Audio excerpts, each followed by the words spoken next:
Livro Entre a Terra e o Céu, de Francisco Cândido Xavier, pelo Espírito André Luiz. Capítulo 31. Nova luta. O pequeno Júlio desenvolvia-se como flor de esperança no jardim do lar. Todavia, sempre mirrado e enfermiço. Desvelavam-se os pais por assisti-lo convenientemente. Contudo, por mais adequados se categorizassem os tratamentos recalcificantes, trazia doloroso estigma na garganta. Extensa ferida na glote dificultava-lhe a nutrição. Farinhas suculentas concorriam com o leite materno para robustecê-lo, mas em vão.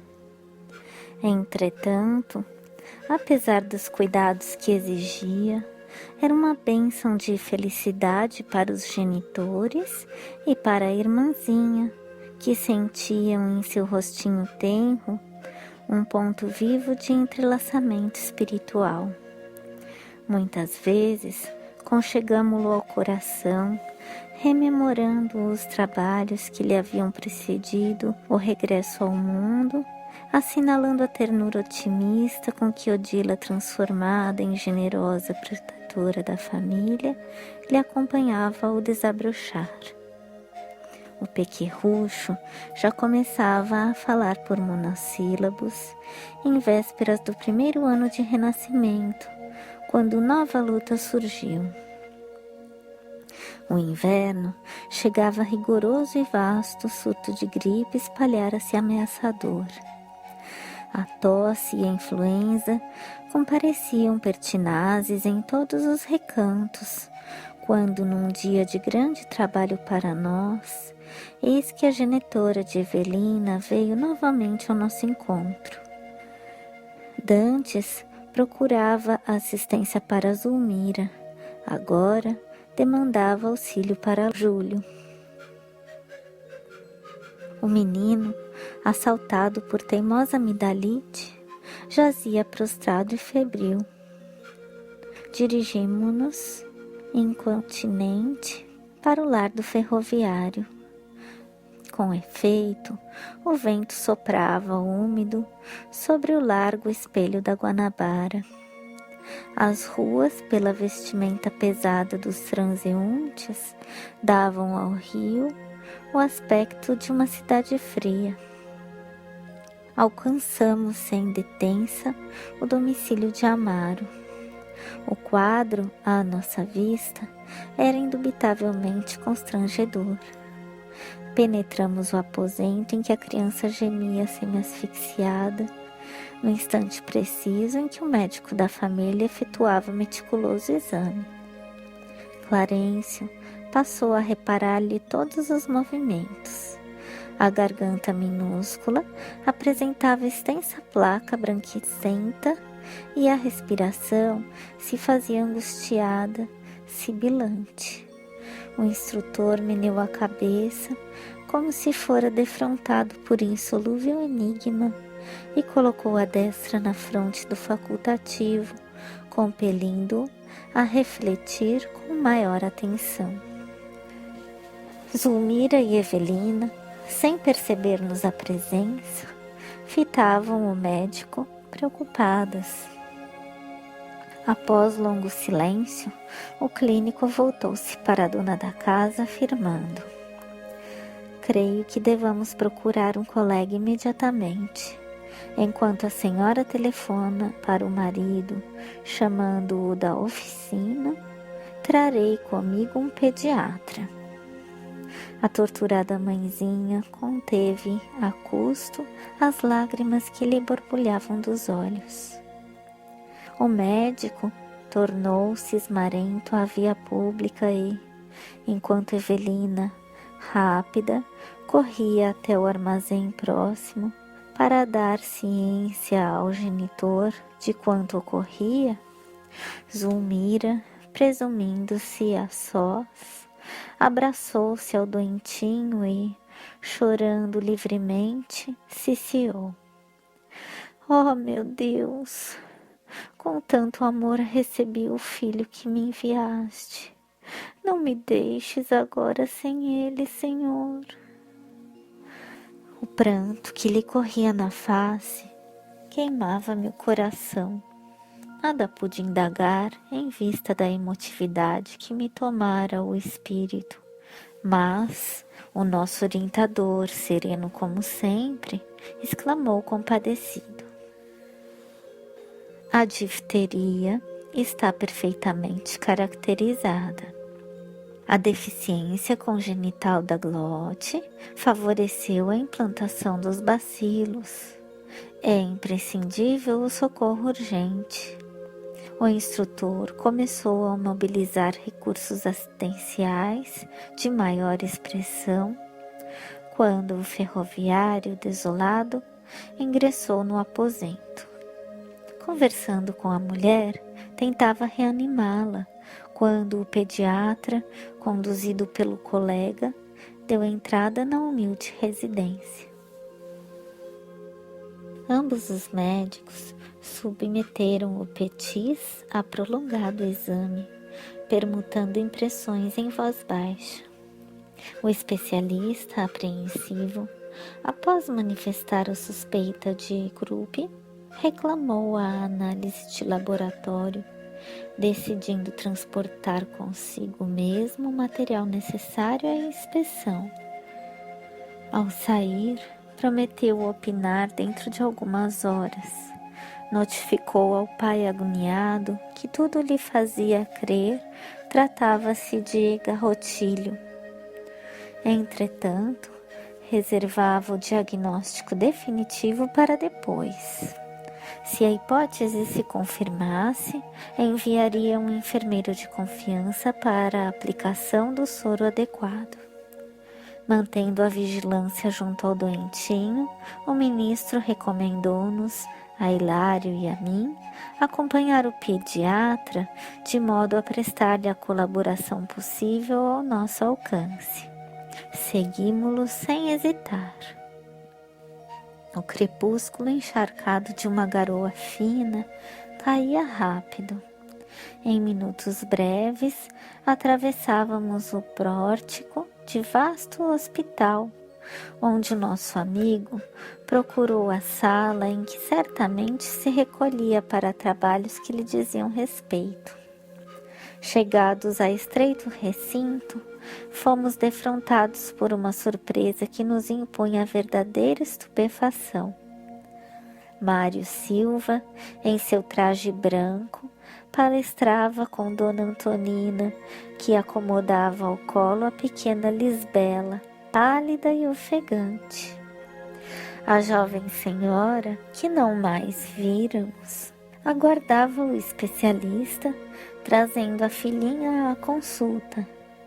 Amparadas por Silva, francamente atraído para a simpática visitante, ambas tiveram acesso a gabinete particular, onde o facultativo diagnosticou uma pneumonia. Antonina foi aconselhada a voltar de imediato ao ambiente doméstico para a medicação da filha. A penicilina devia ser administrada sem qualquer dilação. Mário, demonstrando imenso carinho pela criança, prontificou-se a assisti-la. Traria um automóvel e atenderia o caso pessoalmente. O chefe passeou o olhar pelo mostrador do relógio e aqueceu, ressalvando: "Bem, você pode cooperar com as nossas clientes, mas preciso do seu concurso em bairro distante às 22 horas. O rapaz assumiu o compromisso de regressar a tempo e um táxi recolheu o trio, rolando na direção da casinha que visitáramos certa vez.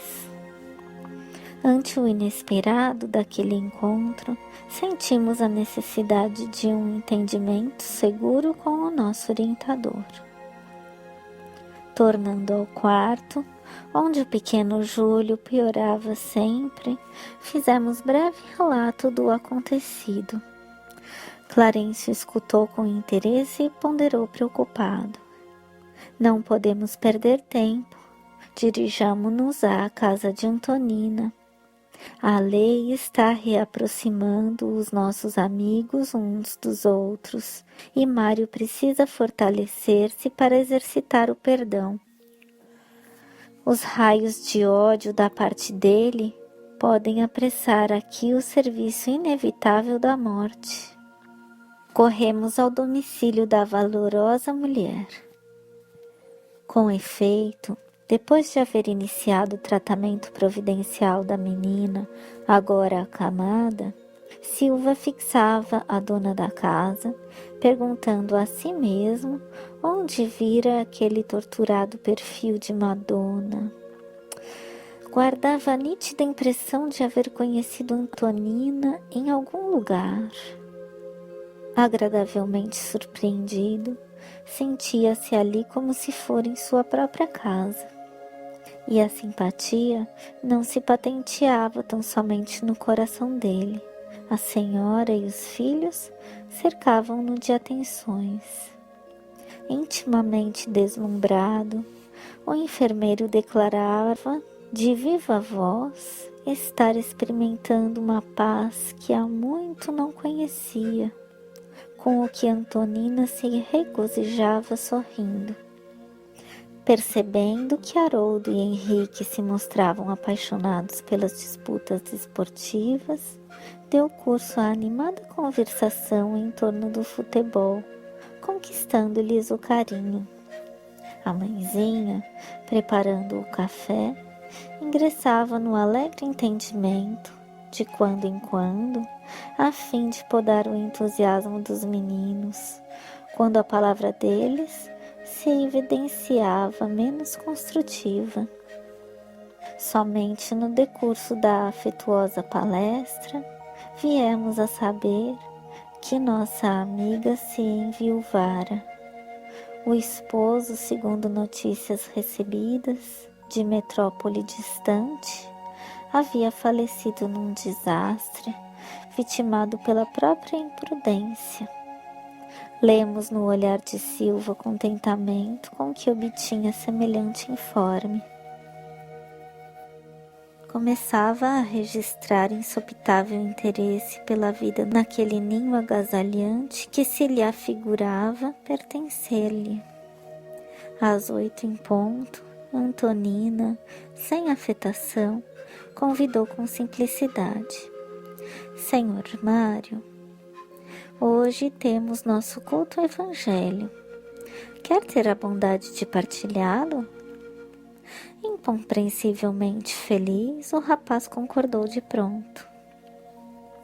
A reunião, nesta noite, foi efetuada ao redor do leite de Lisbela, que não desejava perder o benefício das orações.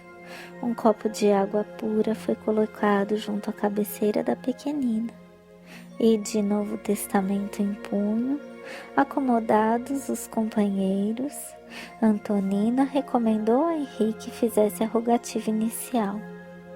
O menino recitou o Pai Nosso e, em seguida, pediu a Jesus a saúde da irmãzinha doente, com enternecedora súplica. Vimos o nosso orientador acercar-se do incipiente de água cristalina, magnetizando-a em favor da enferma, que parecia expressivamente confortada ante a oração ouvida e, logo após, abeirar-se de Silva, que lhe recebeu as irradiações. Quem abrirá hoje o livro? Perguntou Haroldo com graciosa malícia, fitando o hóspede inesperado. Certamente nosso amigo nos fará essa honra, disse a genitora, indicando o enfermeiro. Mário, ignorando como expressar a felicidade que lhe fluía do coração, acolheu o pequeno volume com a atenção de Clarencio, que lhe tocava o busto e as mãos, influenciando-o para a descoberta do texto adequado. O moço, algo trêmulo na participação de um serviço espiritual inteiramente novo para ele, sem perceber o amparo que o envolvia, abriu em determinada passagem que se agisse a esmo, passando o livro a Antonina, que leu em voz pausada o versículo 25 do capítulo 5 das anotações do apóstolo Mateus. Abre aspas. Concilia-te depressa com o teu adversário, enquanto te encontras a caminho com ele, para que não aconteça que o adversário te entregue ao juiz, e o juiz te entregue ao oficial, para que sejas encerrado na prisão. Fecha aspas. A dirigente do culto que, naquela noite, se revelava mais retraída, pediu a interpretação dos meninos que, de modo ingênuo, se reportaram às experiências da escola, afirmando que sempre adquiriam a paz, buscando desculpar as faltas dos companheiros. Haroldo asseverava que a professora sempre sorria contente quando lhe via a boa vontade, e Henrique salientou haver aprendido no culto do lar que era muito mais agradável o esforço de viver em harmonia com todos. A palestra parecia ameaçada de esmorecimento, mas o nosso orientador aproximou-se de Antonina e, impondo-lhe a destra sob a fronte, como que a impelia ao comentário justo. Haroldo, indagou a genitora de olhos brilhantes, como devemos interpretar um inimigo em nossa vida? O menino replicou sem pestanejar. Mãezinha, a senhora nos ensinou que conservar um inimigo em nosso caminho é o mesmo que manter uma ferida perigosa em nosso corpo. A definição foi bem lembrada, falou a viúva com espontaneidade encantadora. Sem a compreensão fraterna que nos garante o culto da gentileza, sem o perdão que olvida todo o mal, a existência na terra seria uma aventura intolerável. Além disso, quando Jesus nos ditou a lição que recordamos hoje, indubitavelmente considerava que a razão nunca vive inteira ao nosso lado. Se fomos ofendidos em verdade, também ofendemos por nossa vez. Precisamos desculpar os outros para que os outros nos desculpem. Quando abraçamos o ideal do bem, compete-nos tentar, por todos os meios ao nosso alcance, a justa conciliação com todos os que se encontrem conosco em desarmonia, prestando-lhes serviço para que renovem a conceituação a nosso respeito. Mais vale para nós o acordo pacífico que a demanda mais preciosa, porque a vida não termina neste mundo, e é possível que, buscando a justiça em nosso favor, estejamos cristalizando a cegueira do egoísmo em nosso próprio coração, caminhando para a morte com aflitivos problemas. Coração que conserva rancor é coração doente. Alimentar o ódio ou o despeito é estender inomináveis padecimentos morais no próprio espírito. Silva estava pálido. Aquelas conclusões feriam-lhe fundo o modo de ser. Tão desajustado se revelou escutando aqueles apontamentos que Antonina, em lhe registrando a estranheza, ponderou sorrindo. O senhor, de certo, nunca teve inimigos. Um enfermeiro diligente será, sem qualquer dúvida, o irmão de todos. Sim, não tenho adversários, gaguejou o moço constrangido. Mas, na tela mental, sem que ele pudesse controlar a eclosão das próprias reminiscências, apareceram Amaro e Zulmira, como os desafetos que ele, no âmago do espírito, não conseguia desculpar. Odiava-os, sim, odiava-os, pensou de si para consigo. Jamais suportaria um acordo com semelhantes adversários. Entretanto, a sinceridade da interlocutora encantava-o. Aquela viúva jovem, cercada de 3 filhos, superando talvez obstáculos dos mais inquietantes para viver, constituía um exemplo de quanto podia edificar o espírito de sacrifício. Em um ambiente, encontrara antes aquele calor de fé pura necessário às grandes construções de ordem moral. Além de tudo, laços de vigorosa afinidade impeliam-no para aquela mulher, com quem se simpatizara à primeira vista. Por mais vasculhasse as próprias lembranças, não conseguia recordar onde, como e quando a conhecera. Sentia, porém, que a palavra dela lhe impunha indefinível bem-estar.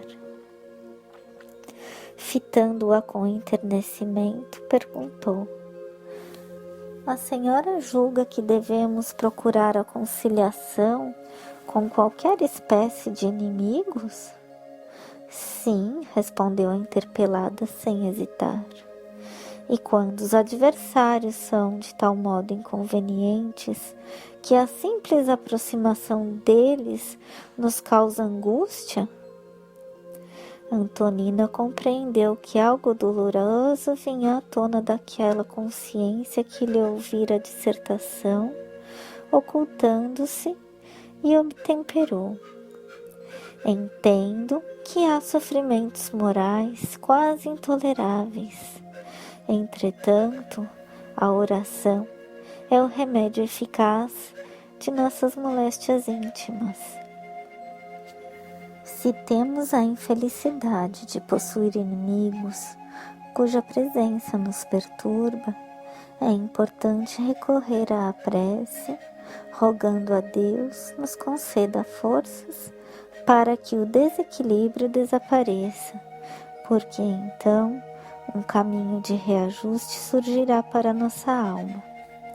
Todos necessitamos da alheia tolerância em determinados aspectos de nossa vida. Os olhos de Mário cintilaram. E quando o ódio nos avassala, ainda mesmo quando não desejamos? Inquiriu preocupado.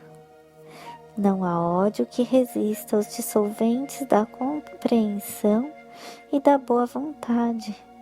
Quem procura conhecer a si mesmo, desculpa facilmente. Silva empalidecera.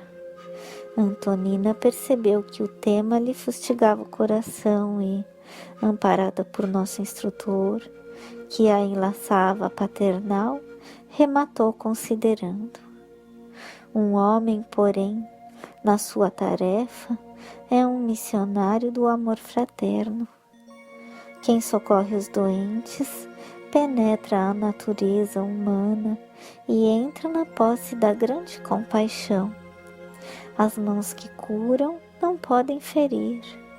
Em seguida, o primogênito da casa fez a prece de encerramento.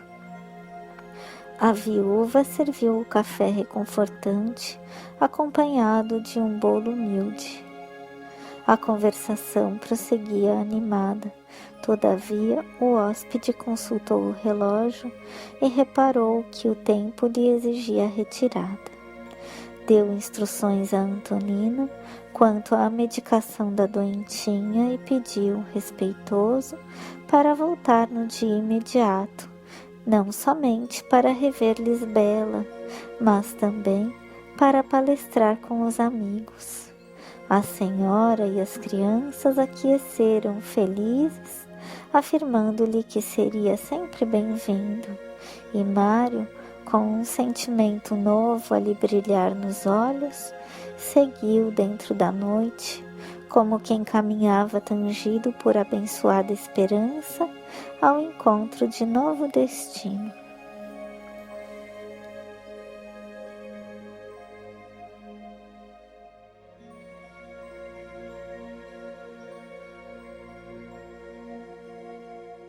Capítulo 32. Recapitulação. De volta ao hospital, o enfermeiro não encontrou pessoalmente o chefe, que se ausentara constrangido por serviço urgente, mas recebeu das mãos de velho auxiliar a papeleta de instruções. O rapaz leu a ficha atenciosamente. Um menino perfeitamente caracterizado nas indicações, atacado de croup, exigia socorro imediato. De posse do endereço e munindo-se do material imprescindível ao tratamento, Silva rodou num ônibus para a casa de Amaro. Acolhido cortesmente pelo dono da casa, não ocultou a perplexidade que o possuiu de assalto. Identificado pelo ferroviário que lhe exprimia gentileza e contentamento na saudação, tartamudeava alguns monossílabos, desapontado, espantadiço. Revelava-se-lhe a decepção na extrema palidez do rosto.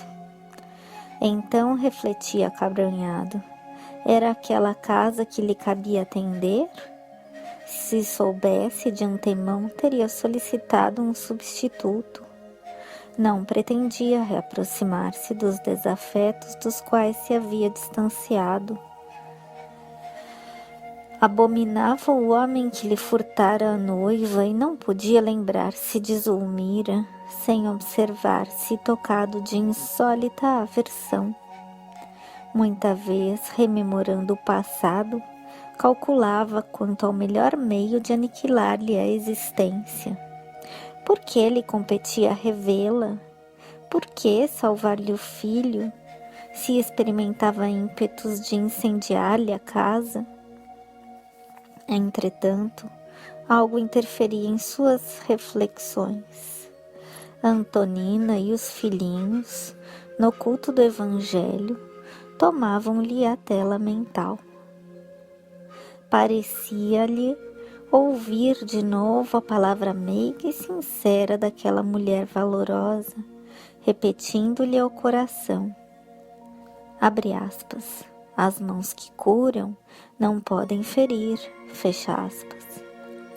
Abre aspas, um enfermeiro diligente será, sem dúvida, o irmão de todos, fecha aspas. Abre aspas. A vida não termina neste mundo, fecha aspas. Abre aspas. Precisamos desculpar os outros para que os outros nos desculpem, fecha aspas. Anotando-lhe a hesitação e propondo-se colocá-lo à vontade, Amaro solicitou em voz súplice: entre, Mário. Conforta-me reconhecer que recebemos o concurso de um amigo. E, indicando o quarto próximo, acrescentou: Zulmira está lá dentro com o nosso filhinho. Já me entendi com o médico pelo telefone e sei que o croup foi positivado. O enfermeiro impassível obedeceu maquinalmente. Varou a câmara, perturbado, lívido. Quando viu a mulher que amara apaixonadamente, trazendo o pequenino ao colo, registrou súbita vertigem de revolta. Incapaz de controlar-se, sentiu que estranha aflição lhe oprimia o peito. A volúpia da vingança enceguecia-o. Zulmira pagar-lhe-ia caro a deserção, pensava, de olhos fixos na maternidade dolorosa que ali se exteriorizava em mortificante padecimento.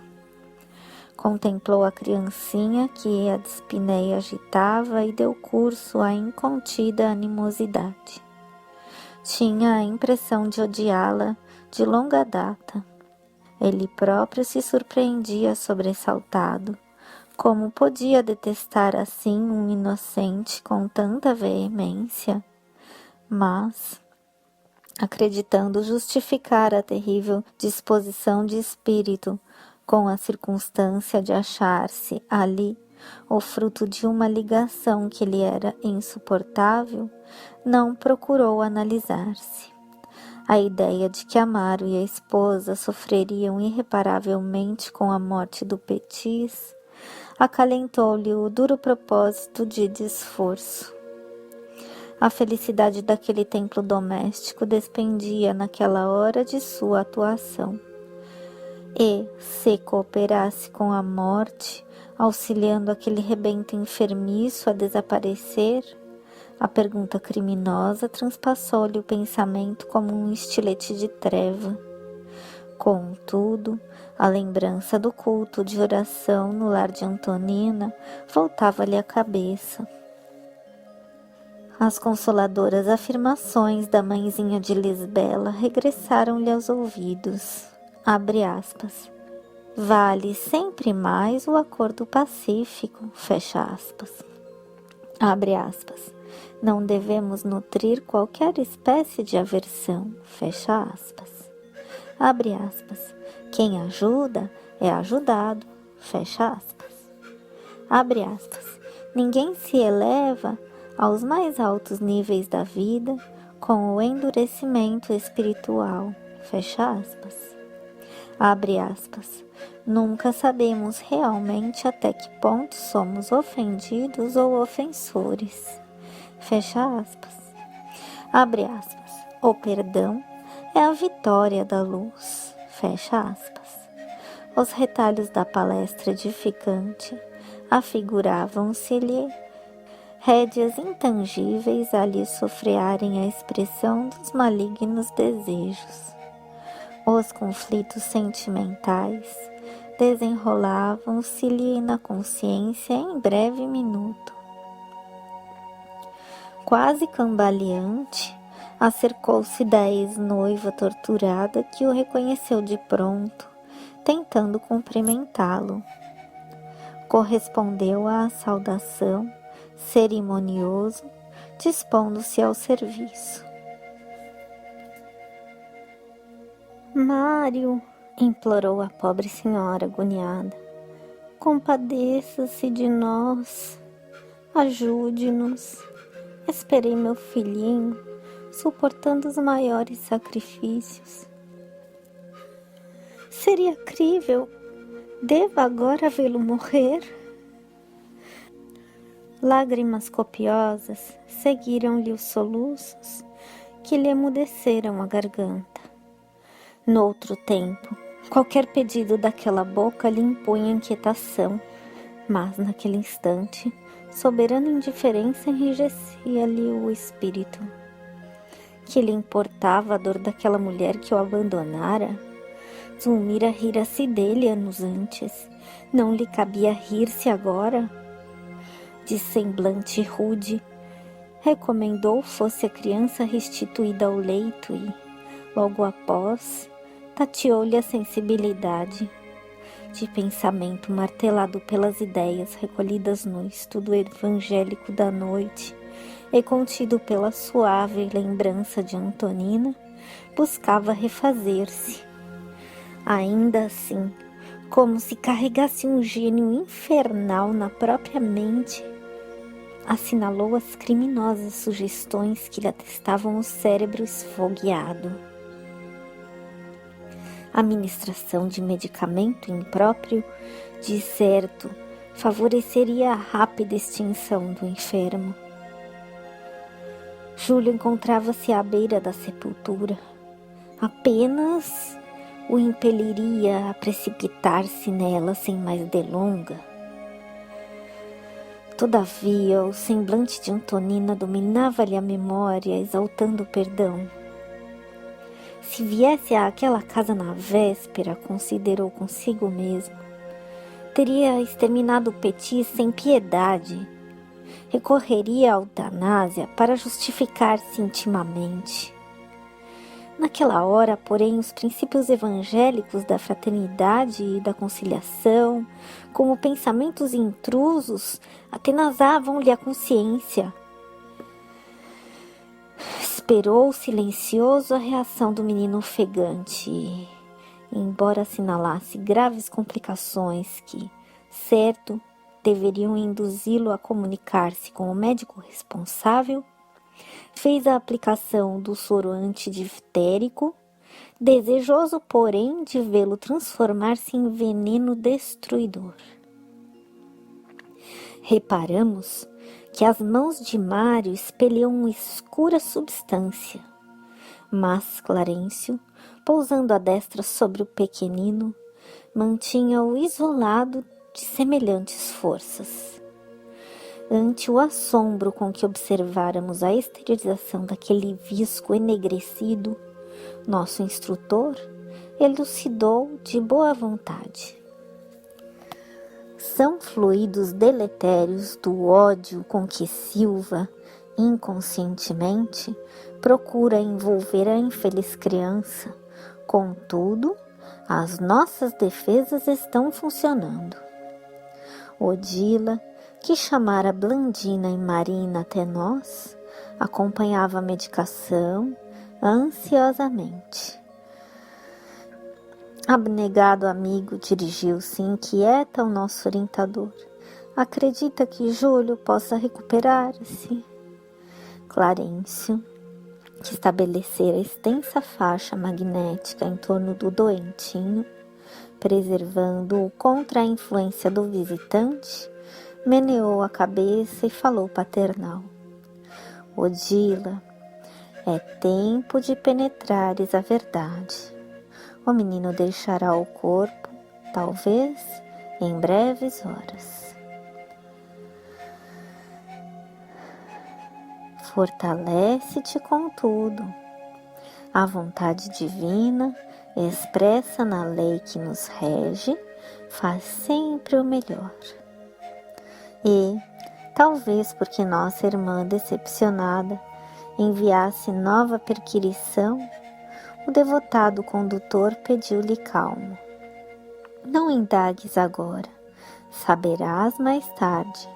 Júlio reclama assistência, vigilância, carinho. A interlocutora recompôs a expressão fisionômica, denunciando humildade e disciplina. O enfermeiro fitava o pequeno, qual se estivesse a hipnotizá-lo para a morte, observando-lhe as contrações faciais. Os genitores fixavam igualmente a criança em tremenda expectativa. Em dado instante, Júlio estremeceu, empalidecido. Descontrolara-se-lhe o coração. Examinando-lhe o pulso, Silva, agora aterrado, procurou os olhos de Amaro, aflito, e solicitou em voz menos dura. Convém a presença imediata do nosso facultativo. Receio um choque anafilático de consequências fatais. Zúmira deixou escapar um grito rouco, sendo socorrida pela carinhosa Evelina, enquanto o ferroviário se despejava porta afora em busca do pediatra. Minutos longos de espera foram vividos no quarto estreito. Uma hora escoou, vagarosa e terrível. Preocupado, o médico auscultou a criança e, logo após, convidou o pai desolado a entendimento mais íntimo, anunciando: surgiu o colapso irremediável. Infelizmente, é o fim. Se o Senhor tem fé religiosa, confiemos o caso a Deus. Agora, somente a concessão divina. Amaro, consternado, baixou a cabeça e nada respondeu. O pediatra trocou ideias com o Silva, que se fizera muito pálido, e deu-lhe instruções, recomendando-lhe, ao despedir-se, permanecer-se com o pequenino por mais algumas horas. Um sedativo administrado em Zulmira compeliu-a ao repouso. Júlio, em coma, respirava dificilmente. Enquanto isso, a noite avançava. A madrugada, agora lavada pelo vento leve, permitia ver o céu povoado de cintilantes constelações. Reparando que a mulher e a filha descansavam, Amaro encaminhou-se para a janela próxima, como quem procurava consolo no seio aconchegante da noite, e começou a chorar em silêncio.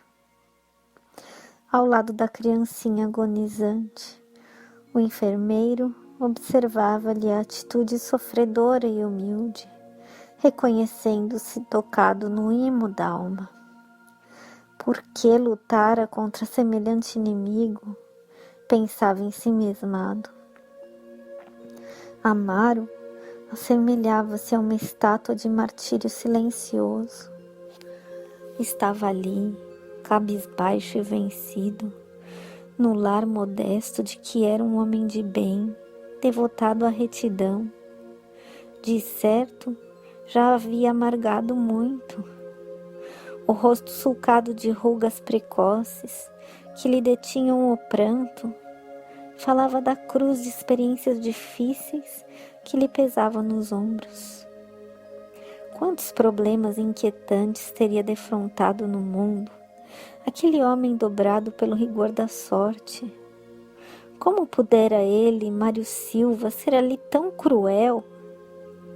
Rememorou as passagens da hora de estudo e prece, entendendo, enfim, que o Evangelho estribava-se nas melhores razões.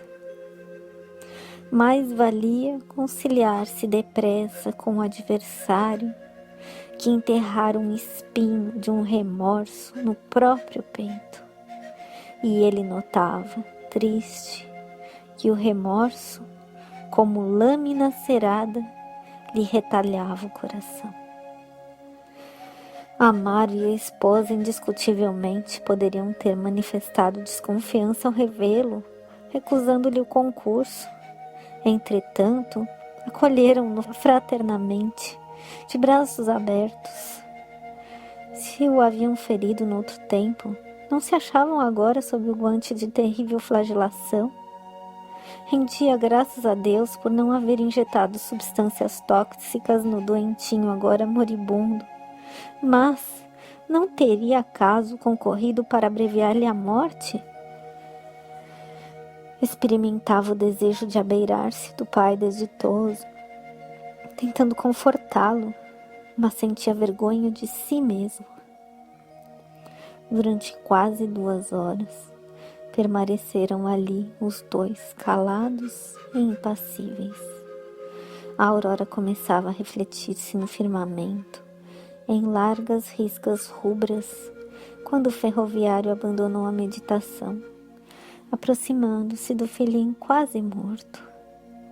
Num gesto comovente de fé, retirou da parede velho crucifixo de madeira e colocou-o à cabeceira do agonizante.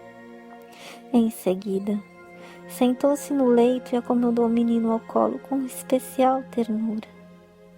Amparado espiritualmente por Odila, que o enlaçava, demorou o olhar sobre a imagem do Cristo crucificado e orou em alta voz. Divino Jesus, compadece-te de nossas fraquezas. Tem o espírito frágil para lidar com a morte. Dá-nos força e compreensão. Nossos filhos te pertencem, mas como nos dói restituí-los quando a tua vontade nos reclama de volta. O pranto embargava-lhe a voz, mas o pai sofredor, demonstrando a sua imperiosa necessidade de oração, prosseguiu. Se é de teu desígnio que o nosso filhinho parta, Senhor, recebe-o em teus braços de amor e luz. Concede-nos, porém, a precisa coragem para suportar valorosamente a nossa cruz de saudade e de dor. Dá-nos resignação, fé, esperança. Auxilia-nos a entender teus propósitos e que a tua vontade se cumpra, hoje e sempre. Jatos de safirina claridade espalhavam-lhe do peito, envolvendo a criança que, pouco a pouco, adormeceu.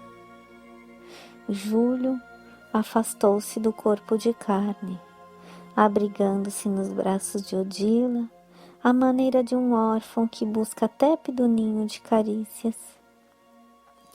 Tocado nas fibras mais recônditas do ser, e percebendo que a morte ali estendera as suas grandes asas, Silva experimentou violenta comoção a constrangir-lhe a alma.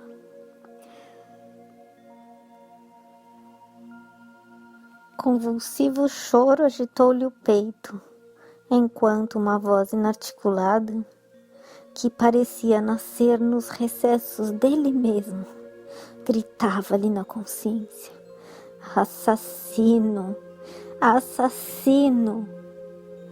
Desorientado e inseguro, o moço correu para a via pública, achando-se atormentado no seio da sombra fria, soluçando.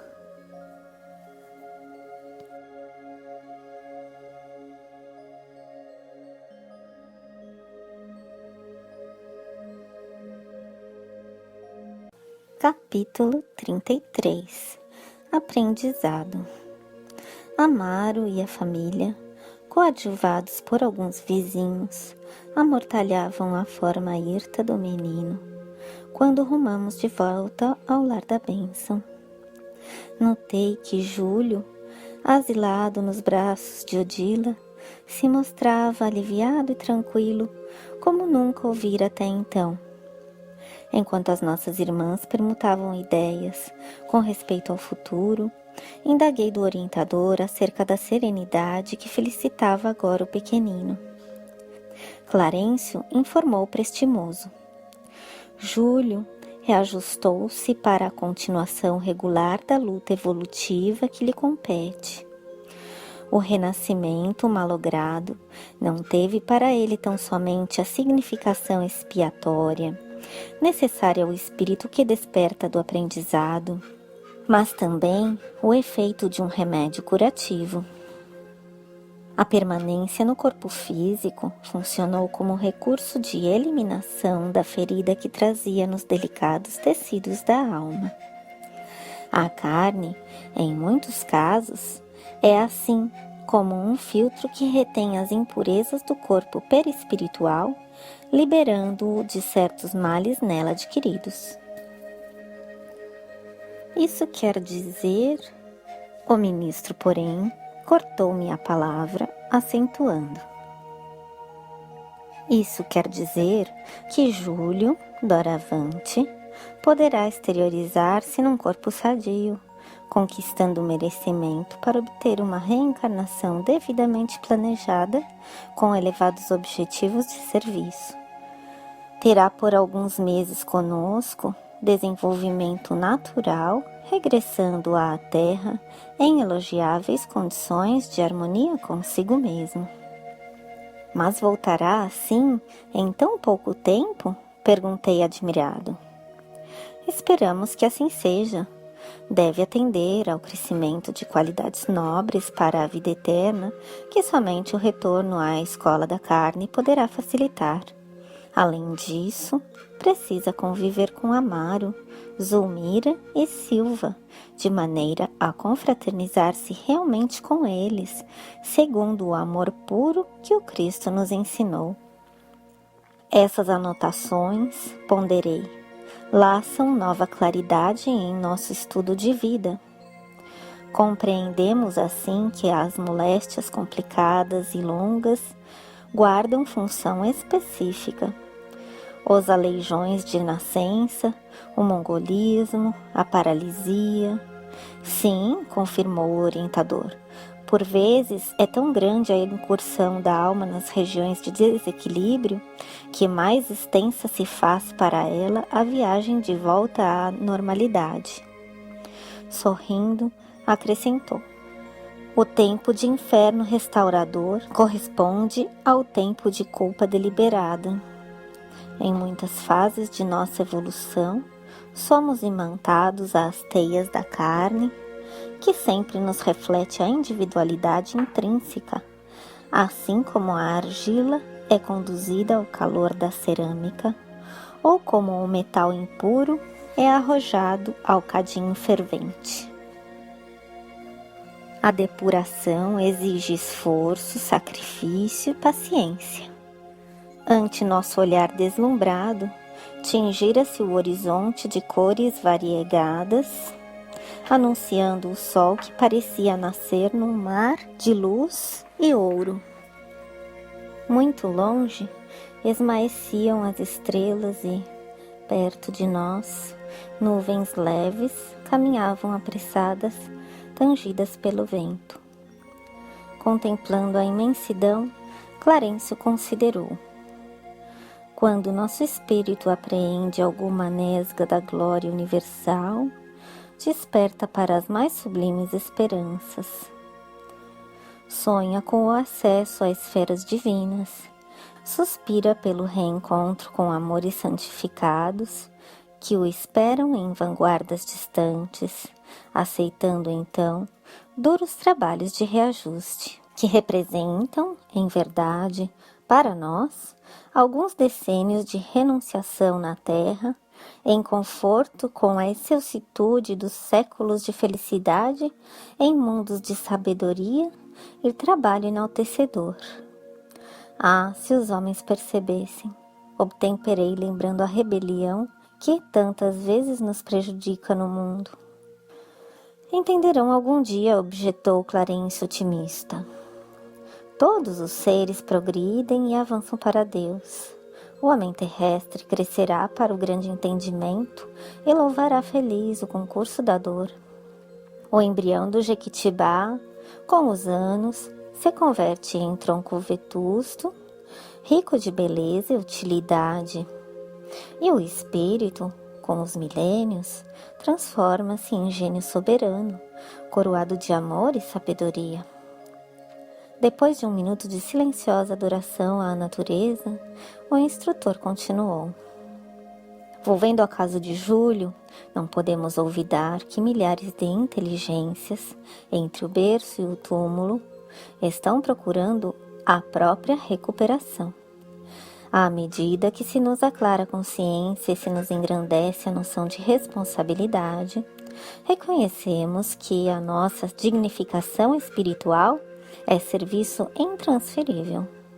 Devemos a nós mesmos quanto nos sucede em matéria de bem ou de mal. É importante observar, disse Hilário pensativo, como a vida reclama, no refazimento da paz, a conjugação daqueles que entraram em guerra uns com os outros. No passado, Júlio arrojou-se ao despenhadeiro do suicídio, sob a influência de Amaro e Zulmira, após indispor-se com Silva. E agora, completou Clarencio, reabilita-se com o auxílio de Zulmira e Amaro, de modo a reharmonizar-se com o enfermeiro. É natural que seja assim.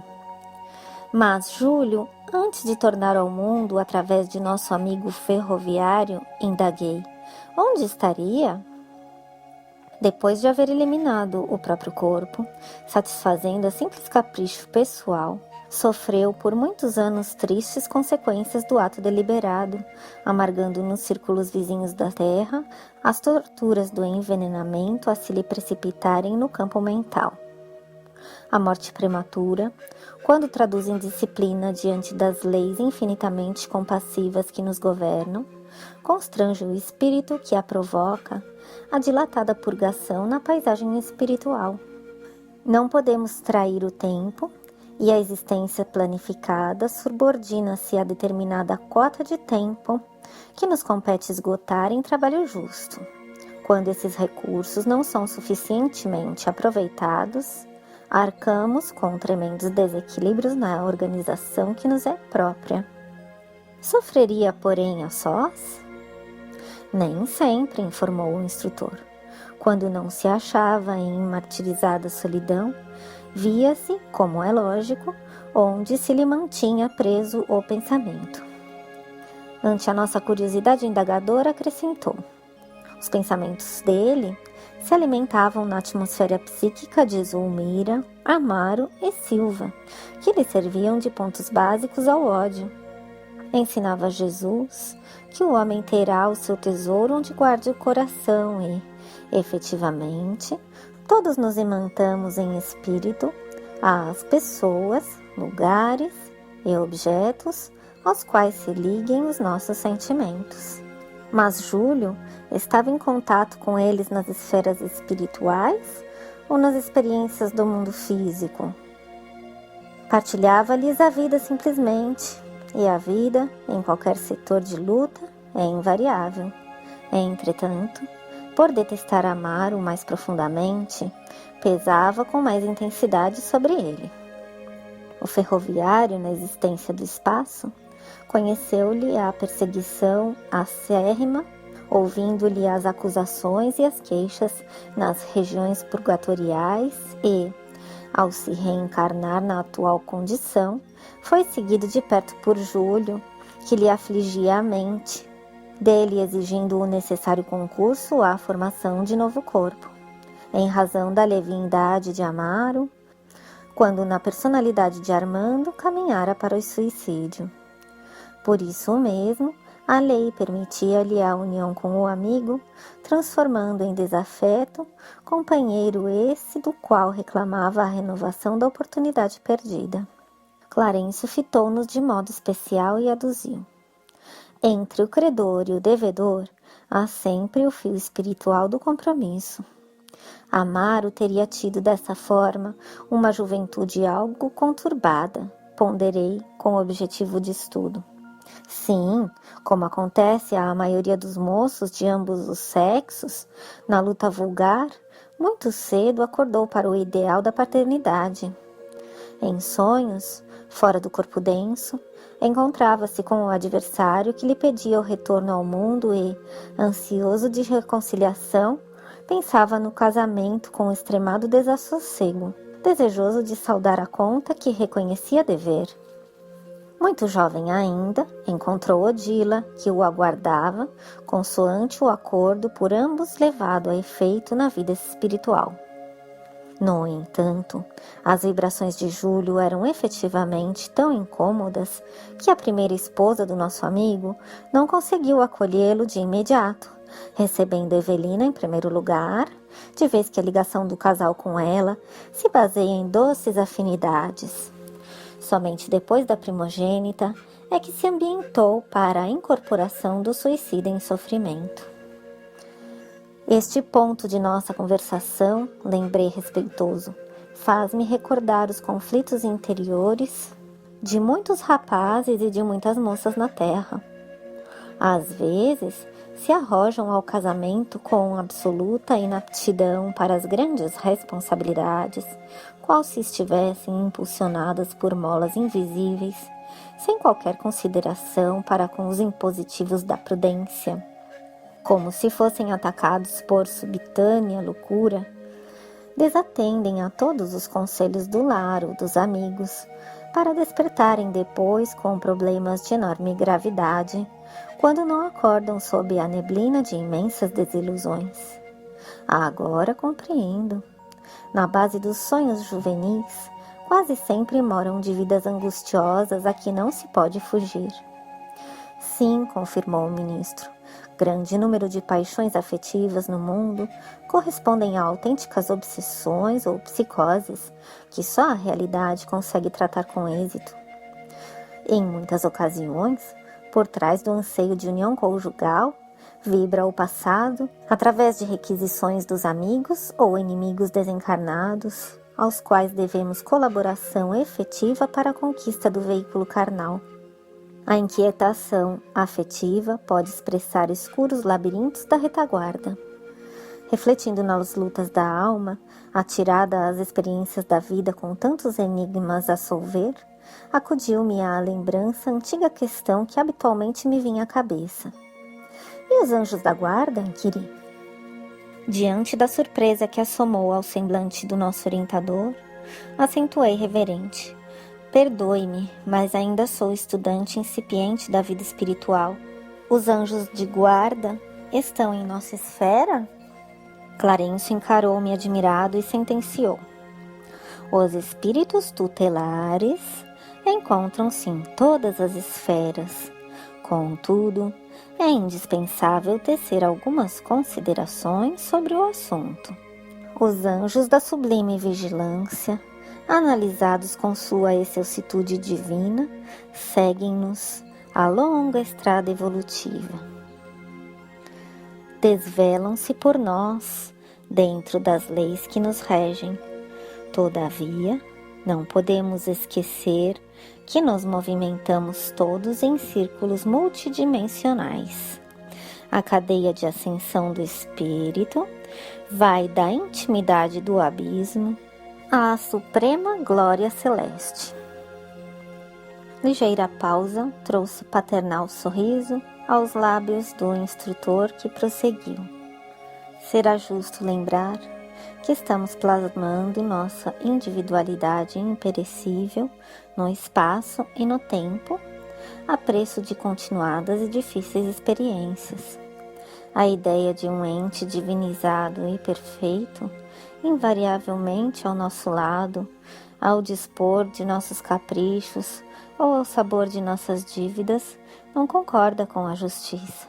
Que governo terrestre destacaria um de seus ministros mais sábios, especializados na garantia do bem de todos, para colar-se indefinidamente ao destino de um só homem, quase sempre renitente, cultor de complicados enigmas e necessitado, por isso mesmo, das mais severas lições de vida?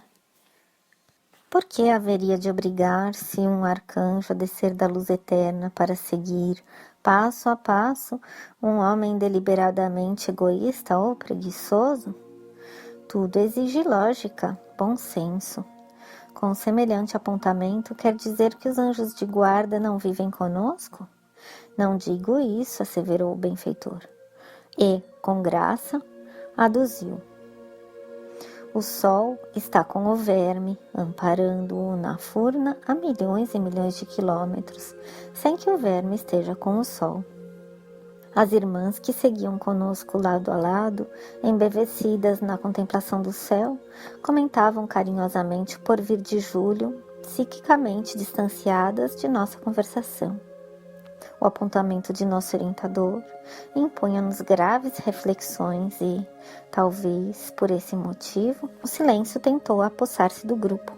Mas Clarencio, reconhecendo que o assunto demandava elucidação mais ampla, continuou. Abre aspas. Anjo, segundo a acepção justa do termo, é mensageiro. Ora, há mensageiros de todas as condições e de todas as procedências e, por isso, a antiguidade sempre admitiu a existência de anjos bons e anjos maus. Anjo de guarda, desde as concepções religiosas mais antigas, é uma expressão que define o espírito celeste que vigia a criatura em nome de Deus, ou pessoa que se devota infinitamente a outra, ajudando-a e defendendo-a. Em qualquer região, convivem conosco os espíritos familiares de nossa vida e de nossa luta. Dos seres mais embrutecidos aos mais sublimados, temos a corrente de amor, cujos elos podemos simbolizar nas almas que se querem ou que se afinam umas com as outras, dentro da infinita gradação do progresso. Abre aspas. A família espiritual é uma constelação de inteligências, cujos membros estão na terra e nos céus. Aquele que já pode ver mais um pouco, auxilia a visão daquele que ainda se encontra em luta por desvencilhar-se da própria cegueira. Todos nós, por mais baixo nos revelemos na escala da evolução, possuímos não longe de nós alguém que nos ama a impelir-nos para a elevação. Isso podemos verificar nos círculos da matéria mais densa.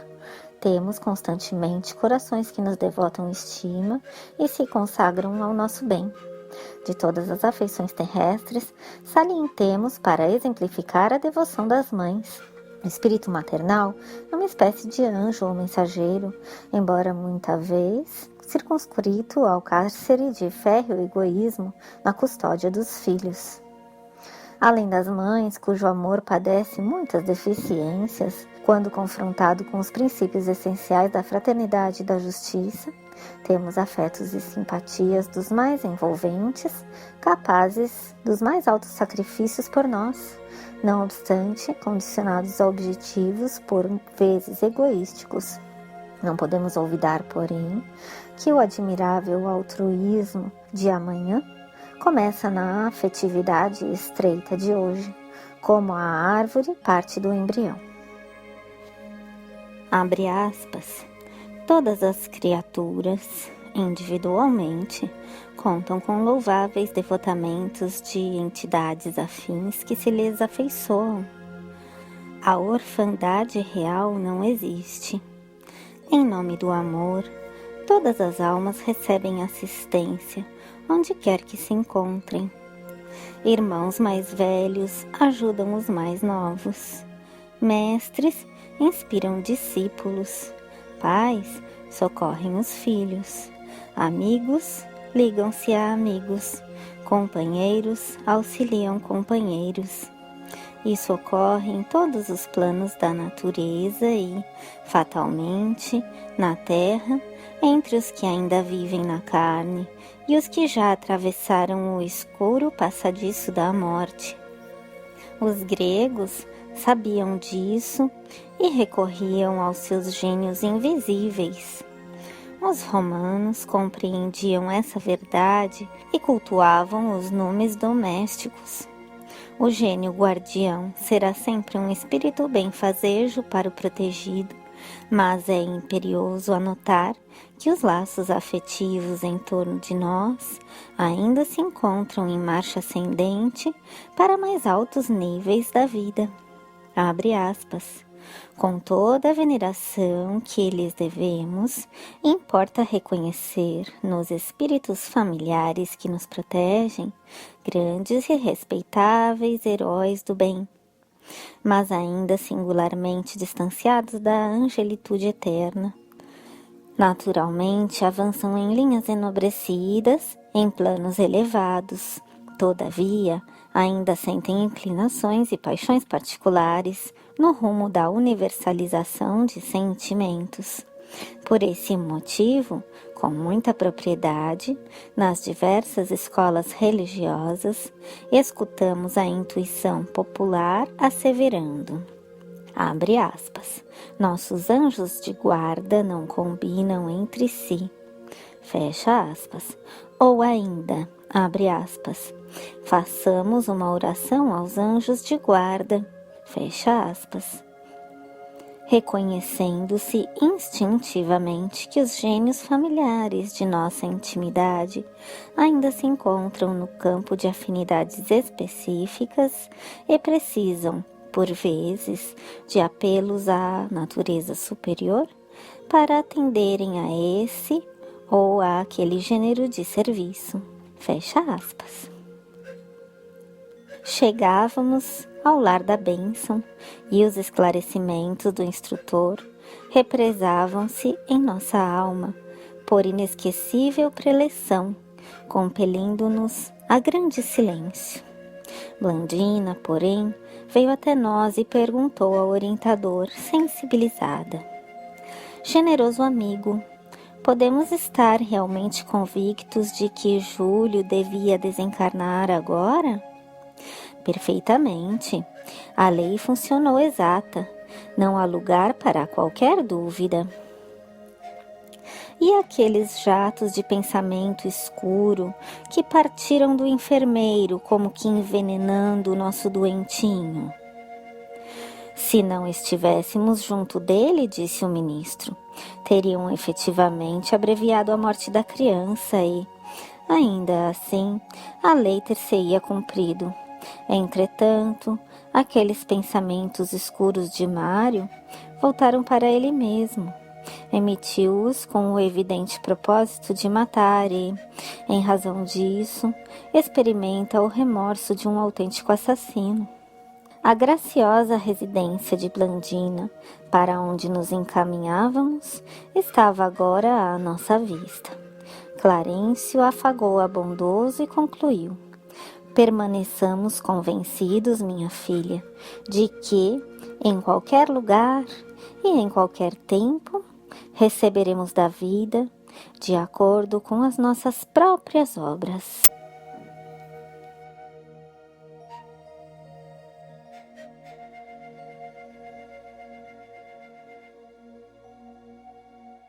Capítulo 34. Em tarefa de socorro. Na noite do dia seguinte, fomos inesperadamente visitados por Odila, que nos pedia socorro.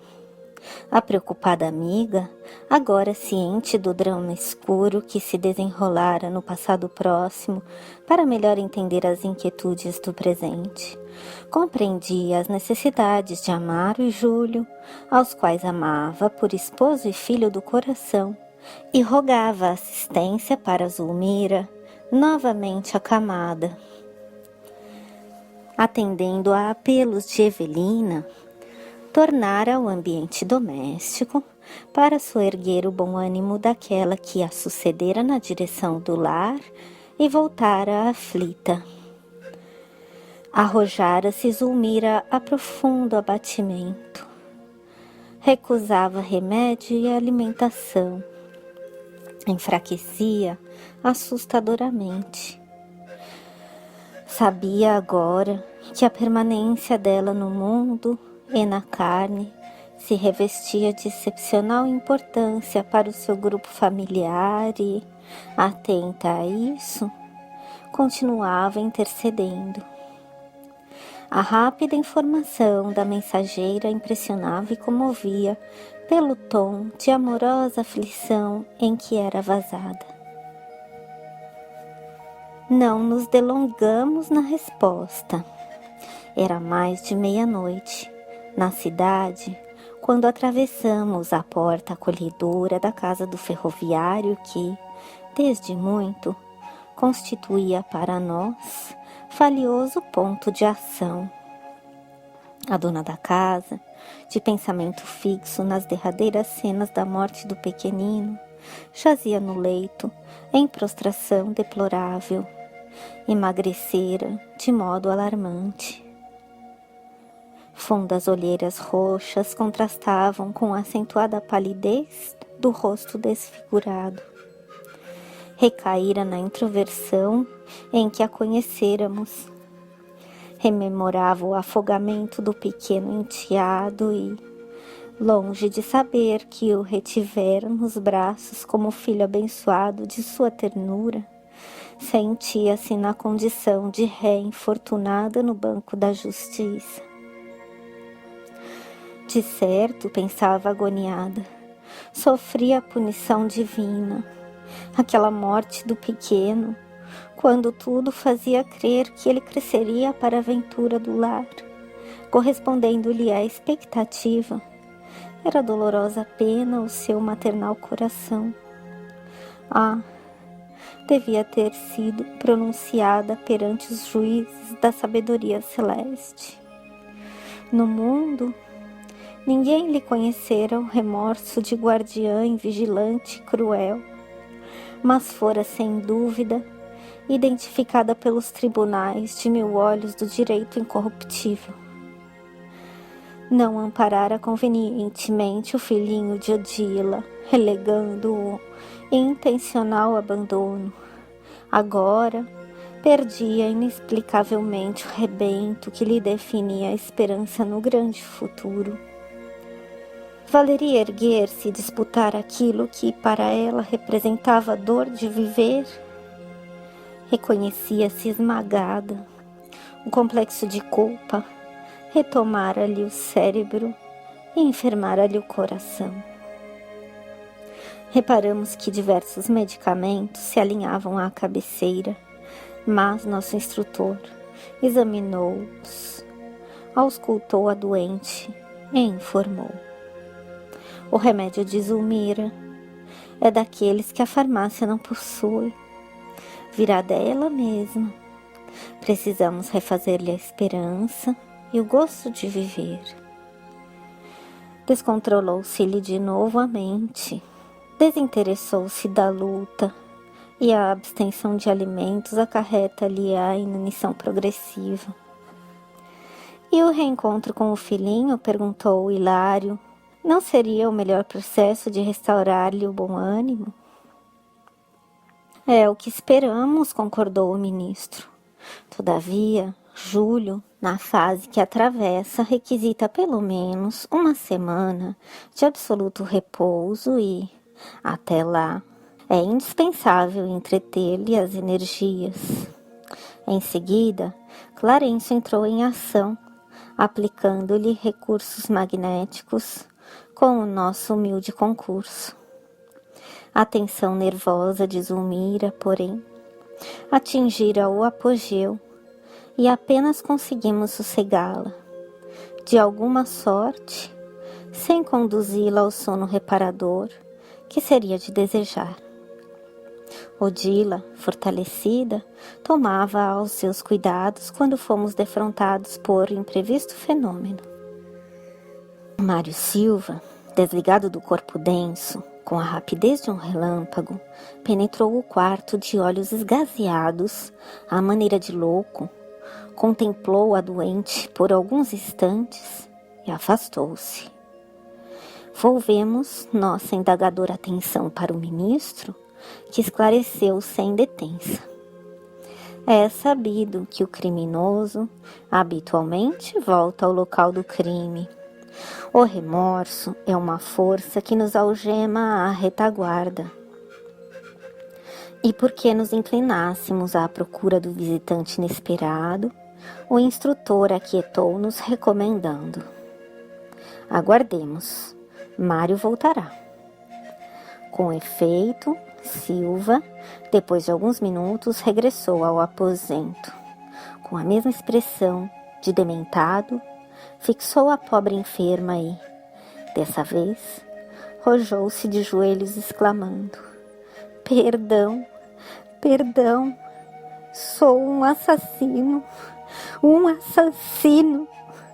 Levantamo-nos instintivamente, com o propósito de socorrê-lo, mas, tocado de longe pela nossa influência magnética, qual se fora alcançado por um raio, o enfermeiro projetou-se para fora. Falou o ministro contristado: sofre muito. Ajudemo-lo a soerguer-se. Um átimo, ganhamos o domicílio de Mário, encontrando-o em pesadelo aflitivo, contido no leito à custa de poderosos anestésicos. Com surpresa para nós, uma freira desencarnada rezava junto dele. Interrompeu as preces a fim de saudar-nos, acolhendo-nos com simpatia. Estava certa, disse delicada e confiante, de que o nosso Senhor nos enviaria o socorro justo. Desde algumas horas, ocupo aqui o serviço de vigilância, a posição do nosso amigo.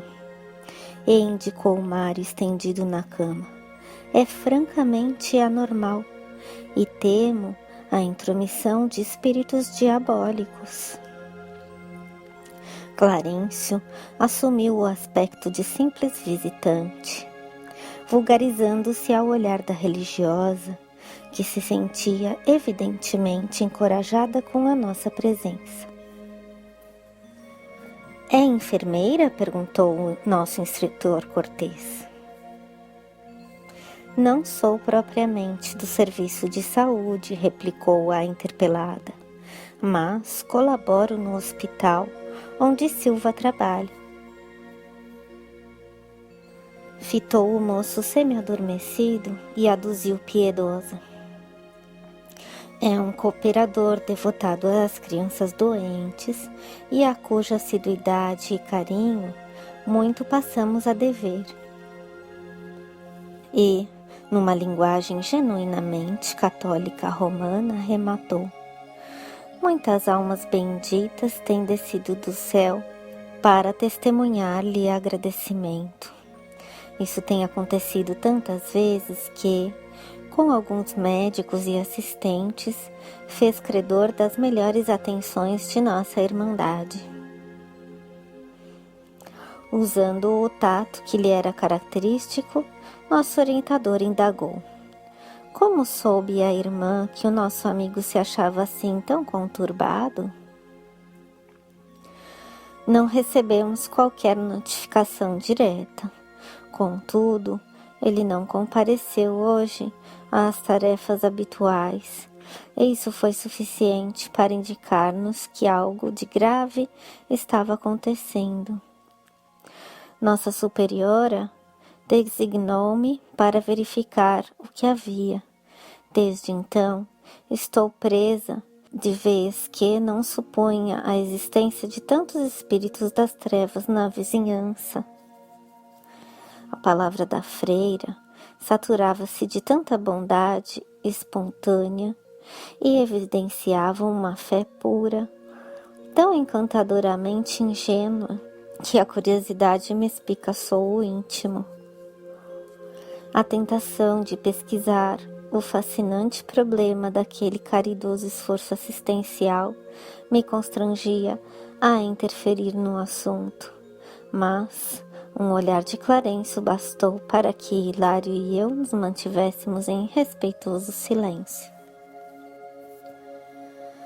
É comovente pensar na sublimidade de sua missão depois de ausentar-se do corpo terrestre, falou o ministro bondoso, talvez provocando alguma elucidação direta capaz de satisfazer-nos.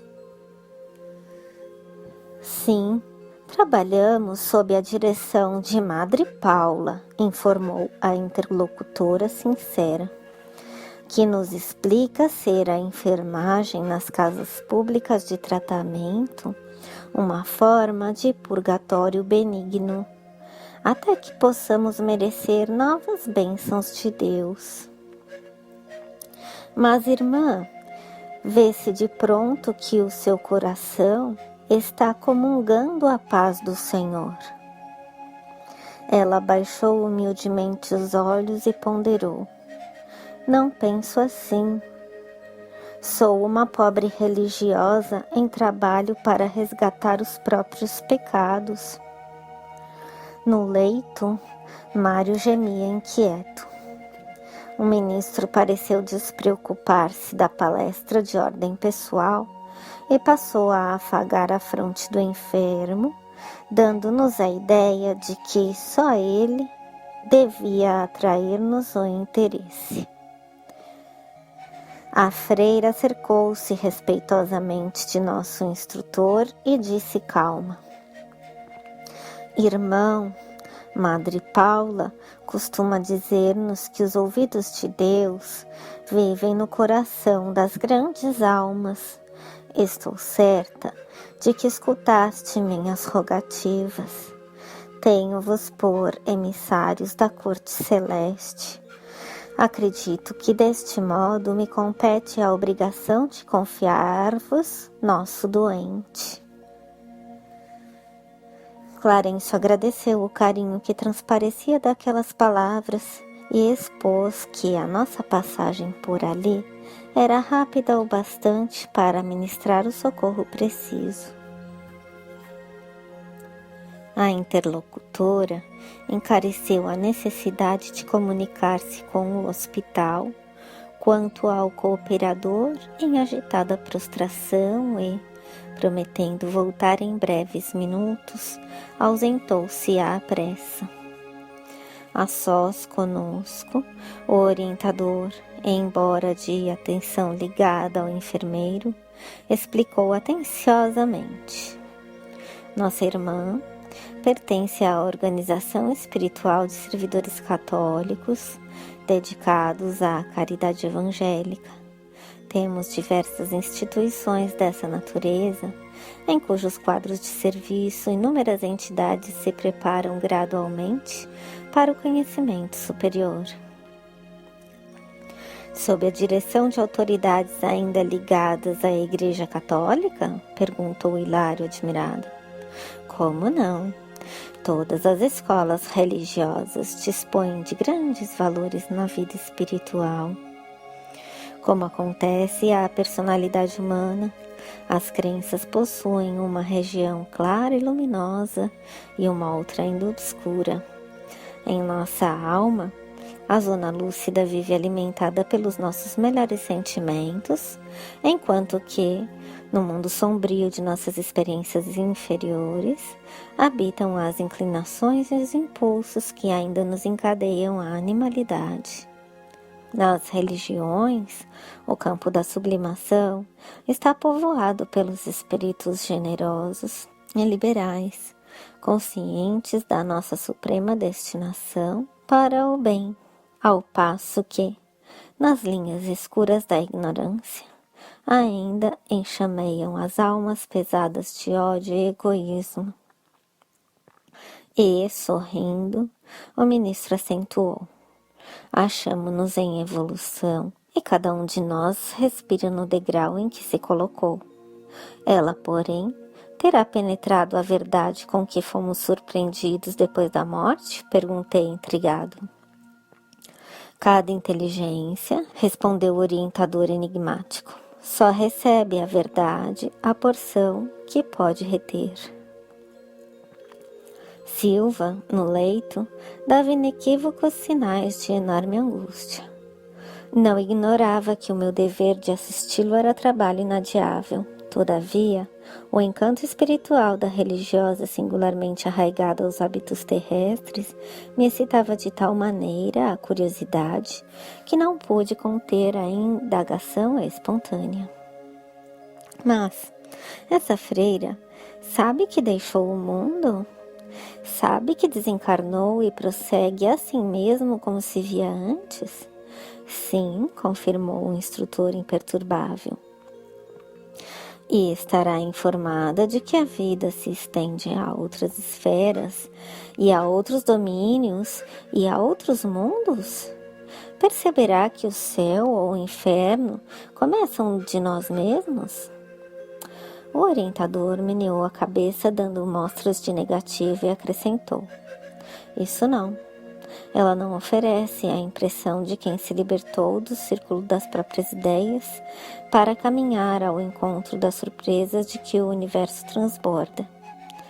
Mentalmente revela-se adscrita às concepções que elegeu na Terra como sendo as mais convenientes à própria felicidade. E ninguém a incomoda aqui por viver assim distante do conhecimento real do caminho? O orientador assumiu feição mais carinhosamente paternal para comigo e ajuntou: antes de tudo, deve nossa irmã merecer-nos a maior veneração pelo bem que pratica e, quanto ao modo de interpretar a vida, não podemos esquecer que Deus é nosso Pai. Com a mesma tolerância dentro da qual Ele tem esperado por nossa mais elevada compreensão, aguardará um melhor entendimento de nossa amiga. Cada espírito tem uma senda diversa a percorrer, assim como cada mundo tem a rota que lhe é peculiar. E, fixando-me com particular atenção, observou: a maior lição aqui, André, é a da sementeira que produz, inevitável. Mário Silva, na posição de enfermeiro, não obstante a ruinosa impulsividade em que se caracteriza, tem sido prestimoso e humano, tornando-se criador do carinho alheio. Segundo vemos, não é um homem devotado às lides religiosas. É irritável e agressivo. De ontem para hoje, chega a sentir-se criminoso. Entretanto, é correto cumpridor dos deveres que abraçou na vida e sabe ser paciente e caridoso no desempenho das próprias obrigações. Com isso, granjeou a simpatia de muitos e encontramo-lo fraternalmente guardado por uma freira reconhecida. O ensinamento era efetivamente comovedor. Dispunha-me a prosseguir no comentário. Contudo, Silva começou a gemer e o ministro, inclinando-se para ele, demorou-se longo tempo a auscultá-lo. Em seguida, Clarencio ergueu-se e falou: Pobre amigo, permanece impressionado com a morte de Júlio, conservando aflitivo complexo de culpa. Tem o pensamento ligado ao pequenino morto, à maneira de imagem fixada na chapa fotográfica. Passou o dia acamado, sob extrema perturbação. Observo que não foi à casa de Antonina conforme previa. Sentiu-se vencido, envergonhado. Entretanto, somente nossa irmã possui para ele o remédio indispensável. Depois de pausa ligeira, indagamos se não seria possível socorrê-lo de modo mais positivo, através de passes, ao que Clarencio respondeu seguro de si. O auxílio dessa natureza ampara-lhe as forças, mas não resolve o problema. Silva deve ser atingido na mente, a fim de melhorar-se. Requisita ideias renovadoras e, no momento, Antonina é a única pessoa capaz de reerguê-lo com mais segurança. Recordei instintivamente o drama que se desenrolara ao tempo da Guerra do Paraguai, parecendo-me ouvir de novo a narração do velho Leonardo Pires. Assinalando-me o pensamento, o ministro ponderou. Tudo na vida tem sua razão de ser. Noutra época, Silva, na sua personalidade de Esteves, aliou-se a Antonina. Então, na experiência de Lola e Barruri, para se afogarem no prazer pecaminoso com o esquecimento das melhores obrigações da vida. Atualmente, estarão reunidos na recuperação justa. Os que se associam na leviandade, à frente da lei, acabam esposando enormes compromissos para o reajustamento necessário. Ninguém confunde os princípios que regem a resistência. Decidia-me a desfechar novas interrogações, mas Clarencio, pousando afetuosamente o indicador sobre os meus lábios, recomendou: Cessa a curiosidade, André. Quando passamos a explanar sobre a lei, nossa conversação adquire o sabor de eternidade e a imposição do serviço nos condiciona ao minuto que passa. E, indicando o enfermeiro excitado, anunciou: Na tarde de amanhã, voltaremos para conduzi-lo à residência de nossa irmã. Por intermédio de Antonina, libertar-se-á para o indispensável reerguimento. Por agora não podemos fazer mais. Decorridos alguns instantes, a freira regressou à nossa presença, assistida por outra irmã, que nos cumprimentou com atenciosa reserva. Ambas haviam sido designadas para a tarefa de auxílio ao cooperador doente.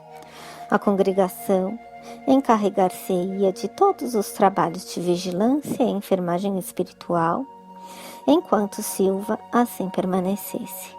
Depois de breve diálogo, saudamo-las com respeitosa cordialidade e nos retiramos com a promessa de voltar no dia seguinte.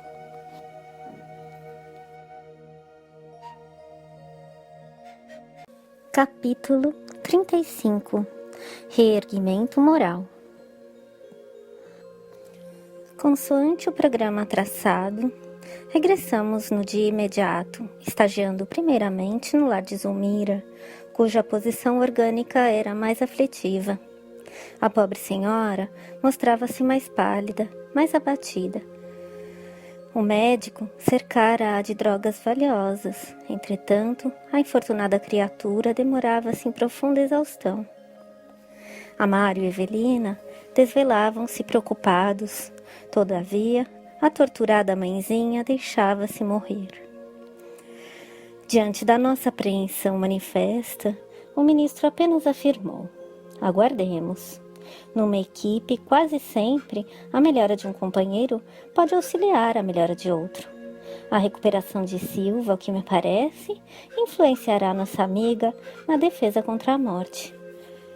Não se delongou por muito tempo na intervenção magnética.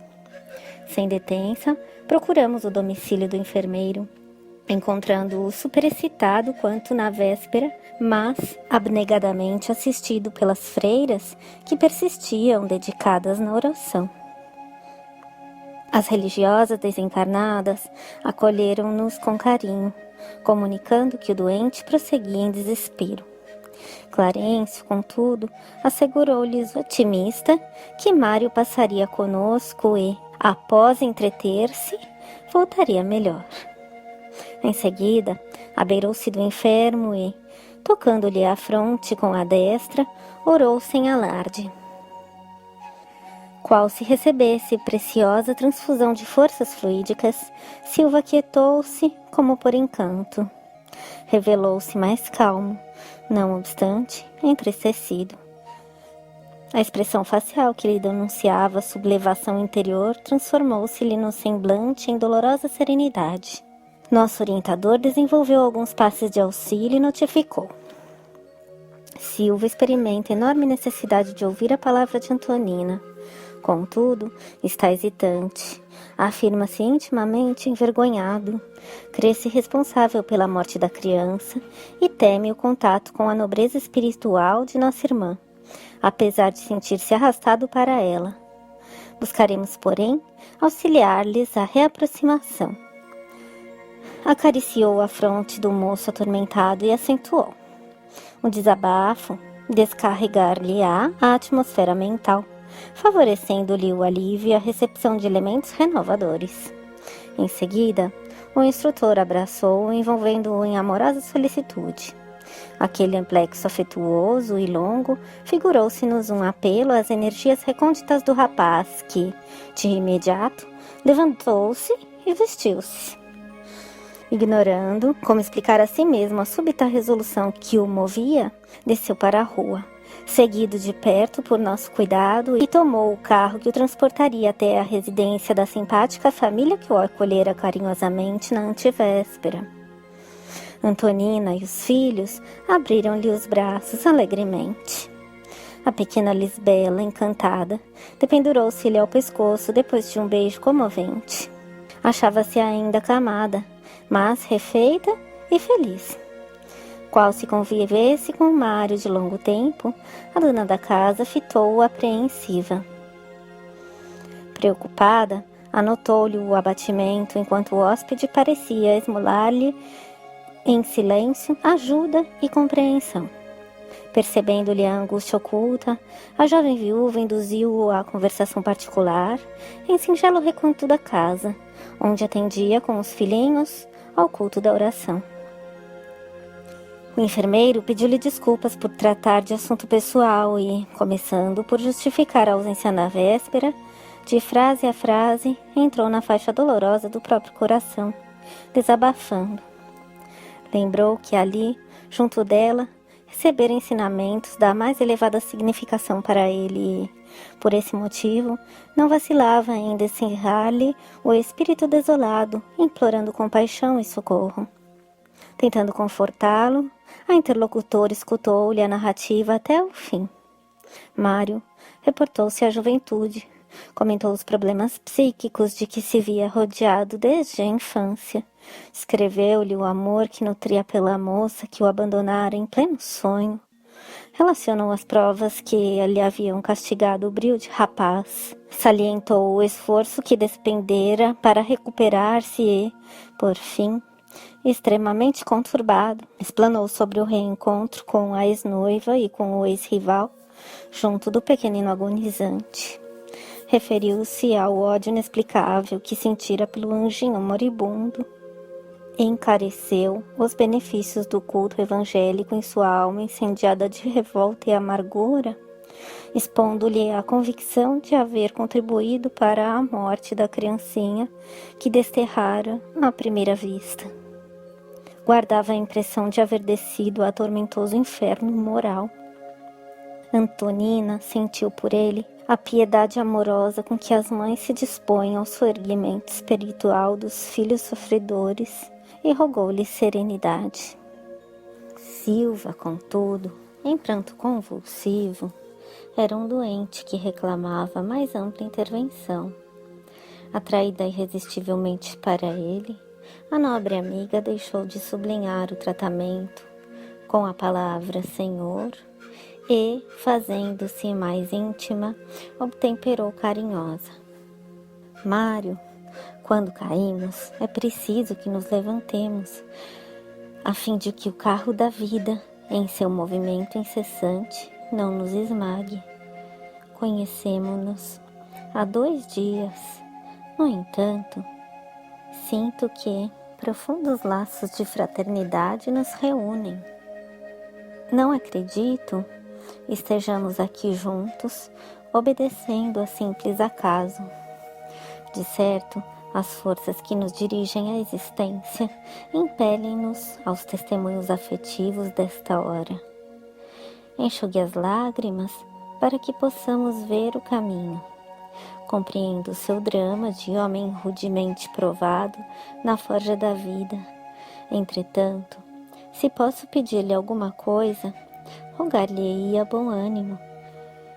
Fixando-o com mais doçura no olhar, prosseguiu, depois de leve pausa. Também eu tenho lutado muito, lutado e sofrido. Casei-me por amor e vi-me expolida em minhas melhores esperanças.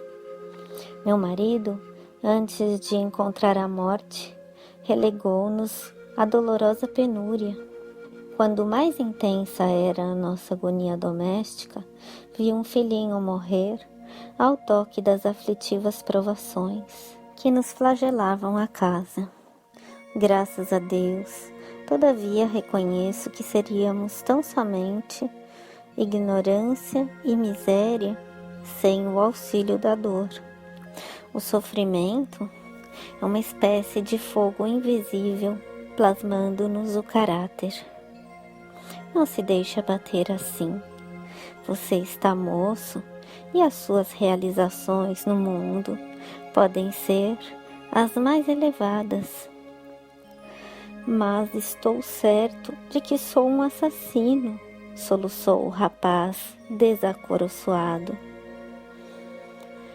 Quem poderia confirmá-lo? Exclamou Antonina, com mais ternura na voz.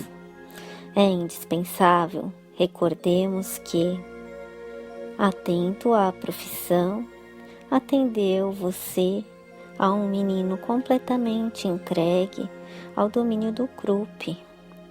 O pequenino Júlio, à sua chegada, já estaria ofegante sob as asas da morte. Mas e a impressão e o remorso? Sinto-me derrotado, aflito, tenho medo de mim mesmo. A nobre senhora fitou o hóspede com a admirável segurança que lhe era peculiar e falou firme. Mário, você acredita na reencarnação da alma?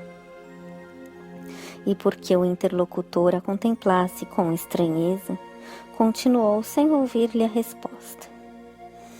Todos somos viajores no grande caminho da eternidade. O corpo de carne é uma oficina em que nossa alma trabalha, tecendo os fios do próprio destino. Estamos chegando de longe a revivecer dos séculos mortos, como as plantas a renascerem do solo profundo. Naturalmente, você, Amaro, Zulmira e Júlio estão recapitulando alguma tragédia que ficou distanciada no espaço e no tempo, mas viva nos corações e, mediante o carinho de sua confissão espontânea, não duvido de minha participação em algum lance da luta que motivou os acontecimentos da atualidade. Amor e ódio não se improvisam. resultam de nossas construções espirituais nos milênios. Provavelmente, alguma responsabilidade me compete nos serviços em cuja execução você se comprometeu. Nossa confiança imediata, nossa associação neste assunto sem qualquer base prévia, essa simpatia fraternal com que você vem a mim e o interesse com que lhe ouço a exposição me autorizam a admitir que o presente está refletindo o passado e, em razão disso, ofereço-me para cooperar com o seu esforço de algum modo. Colaborar? Atalhou o moço, quase alucinado. É impossível. O menino está morto. Envolta nas irradiações de Clarencio, Antonina alegou com sensatez. E quem nos diz que Júlio não possa voltar à terra? Quem nos pronunciará incapazes de fazer algo a benefício da criancinha que partiu? Mas como? Como? Indagou atônito o infeliz. Escute, Mário, o egoísmo não se revela feroz tão somente em nossas alegrias. Muitas vezes comparece também asfixiante e terrível em nossas dores.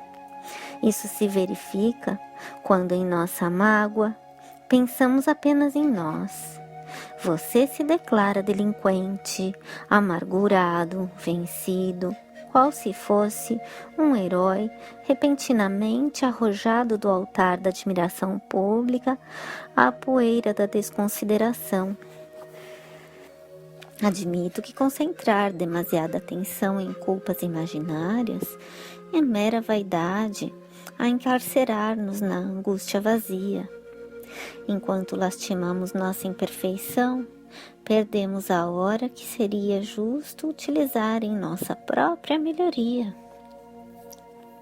E, modificando a inflexão de voz, que se fez algo mais firme, acrescentou: Você já meditou no padecimento dos pais feridos pela separação? Já refletiu nos sonhos maternos despedaçados? Por que não estender fraternos braços aos progenitores na sombra do infortúnio? Creio na imortalidade da alma e na redenção dos nossos erros. Penso que a renovação do dia é um símbolo da graça do Senhor sempre repetida em nosso caminho, para que lhe aproveitemos o tesouro de bênçãos no crescimento ou no reajuste.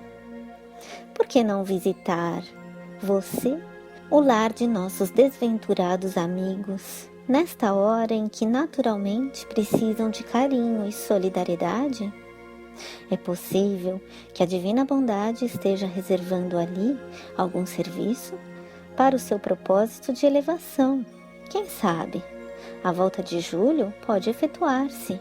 Para isso, porém, será necessário reerguer o ânimo materno. Passando da energia de conselheira à ternura de irmã, aduziu carinhosa. Deixaria você a outrem o privilégio de semelhante serviço? Não tenho coragem, lamentou o rapaz chorando.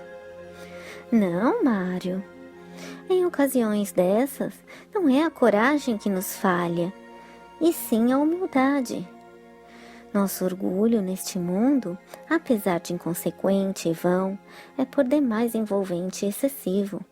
Não sabemos liberar a personalidade segregada no visco de nosso exagerado amor próprio. Em suma, aprisionamos o coração na escura fortaleza da vaidade e não sabemos ceder. Apegando-se ao socorro moral que lhe era lançado, o enfermeiro suplicou, pesaroso: Antonina, creio em sua amizade e na elevada compreensão que flui de suas palavras. Ajude-me, não vim aqui senão rogar auxílio e discernimento. Exponha você mesmo o que devo fazer. Dê-me um plano. Perdoe minha intimidade. Tenho sido um homem sem fé. Não tenho autoridades ou amigos para quem apelar. Não nos conhecemos senão há dias, mas encontrei em seu coração e em sua casa algo novo para o meu pobre espírito. Suporte-me e ampare-me por amor de Deus, em cuja providência você crê com tanta sinceridade. A jovem viúva, sentindo-se verdadeiramente irmã dele, acariciou-lhe as mãos, quais se fossem velhos conhecidos e, agora, igualmente em lágrimas de emotividade e reconhecimento, convidou-o a visitarem juntos o casal sofredor na noite seguinte. Confiaria Henrique e Lisbela aos cuidados de uma parenta e seguiriam para a residência de Amaro em companhia de Haroldo. Desejava auxiliá-lo, a ele, Mário, na justa recuperação e, para esse fim, estimaria acompanhá-lo de maneira a ser mais útil. O moço aceitou a gentileza, exultante. Estava convencido de que, ao lado de Antonina, encontraria uma solução. Um sorriso de reconforto assomou-lhe aos lábios e foi assim que deixamos o enfermeiro atormentado sob a eclosão de nova e abençoada esperança.